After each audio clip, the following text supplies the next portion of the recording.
বন্ধুরা, আমি অপূর্ব সরকার স্বাগত জানাচ্ছি। আজকে আমরা যে বিষয়টি নিয়ে আলোচনা করব সেটা হলো এমএস ওয়ার্ডের ফাইল লোকেশন।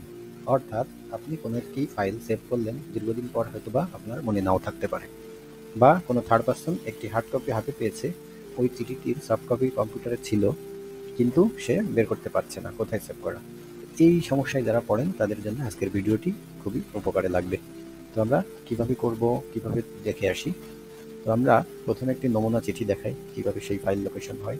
তো ধরুন এটা একটা হার্ড কপি। এই চিঠিটার নিচের দিকে একটু খেয়াল করলে দেখবেন কোন ড্রাইভে সেভ করা আছে, কত সালে, আমার 2023 সালের একটি চিঠি। কী নামে সেভ করা আছে, ফাইলটার নাম। একজন থার্ড পার্সন তিনিও কিন্তু এই কম্পিউটারে এই ড্রাইভে ঢুকে ফোল্ডারের ভিতর প্রবেশ করে এই নামের চিঠিটি বের করতে পারবে। তো আমরা এটা কেমন করেছি, আমরা অনেক ক্ষেত্রেই দেখে থাকি যারা অফিস কাজ করেন, অফিসে তারা অনেক সময় হাতে পাবেন এরকম চিঠি। তো আপনারা কিভাবে এরকম লোকেশন সেট করবেন সেটা আজকে আমি দেখাবো। তো ধরে নেওয়া যাক আপনার কোনো একটি চিঠি সেভ করা আছে। ধরে নেওয়া যাক আমার একটি চিঠি এফ ড্রাইভের মাধ্যমে সেভ করেছিলাম। তো আমার এফ ড্রাইভটা এখানে আছে মাল্টিমিডিয়া ফোল্ডারের মধ্যে। এইখানে দেখতে পাচ্ছেন লেটার 2025। তো আমরা এটা লেটার 2025টি অন করি। তাহলে আমি ফাইল লোকেশনটি কিভাবে অ্যাড করব সেটা আপনাদের দেখাবো। ফাইল লোকেশন অ্যাড করার জন্য আমি চিঠিটির নিচের দিকে চলে আসলাম, ডাবল ক্লিক দিব, বা আপনারা চাইলে ইনসার্ট থেকে ফোটারও ক্লিক করতে পারেন। আমি এখানে ডাবল ক্লিক দিলে ফোটারের ভিতর এমনিতেই কার্সার প্রবেশ করবে। তো আমি ডাবল ক্লিক দিলাম, নিচের দিকে কার্সারটি চলে এসেছে। একটু উপরের দিকে দেখতে পাচ্ছেন ডিজাইন একটি মেনুবার তৈরি হয়েছে। এই ডিজাইন মেনুবারের অধীনে চলে আসবেন কুইক পাথ, এইখানে ক্লিক করবেন। কুইক পাথে একটি ক্লিক করার পরে নিচের দিকে দেখবেন ফিল্ড অপশনে ক্লিক করবেন। ফিল্ড ডায়লগ বক্স হাজির হবে। ফিল্ড নেম অপশনের নিচের দিকে স্ক্রল করে চলে আসবেন ফাইল নেম ক্লিক করলে এখানে কয়েকটি কেসে আপনার লেখাগুলো আসবে। তো আমি কি কেসে চাই সেটা নির্ধারণ করে দেব। তো এখানে আমি টাইটেল কেস ক্লিক করে দিব।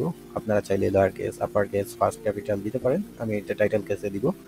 ডান পাশের দিকে ফিল্ড অপশনের অধীনে যে চেকবক্স আছে, চেকবক্সে আমি একটি টিক দিব, নিচের দিকে ওকে। তো বন্ধুরা দেখতেই পাচ্ছেন আমার এই চিঠিটি কোথায় আছে, ফাইল লোকেশন এখানে শো করছে। তো আমি ফাইল লোকেশনের যে ফন্ট সাইজ আছে আমি এটি একটু ছোটো করে দিব। আমার এখানে 14 আছে, আমি এখানে 8 বা 9 করে দিই। তো বন্ধুরা অনেক সময় এমন দেওয়ার পরে আপনাদের এই যে ফোটারের অপশনটি একটু উপরের দিকে থাকে, এটা নিচে করতে পারেন না। বা এটা করতে হলে কিভাবে করতে হবে দেখেন, আমি এই ডিজাইনের অধীনে চলে আসলাম ফুটার ফ্রম বটম। অনেক সময় আপনাদের এমন একটি স্থানে থাকতে পারে, যদি মনে করেন আমার একদম নিচের দিকে থাকবে তাহলে কি করবেন, ফ্রম বটম থেকে ডাউন অ্যারোতে চাপ দিবেন। নিচের দিকে দেখতে পাচ্ছেন আমার ডাউন অ্যারো কাজ করছে।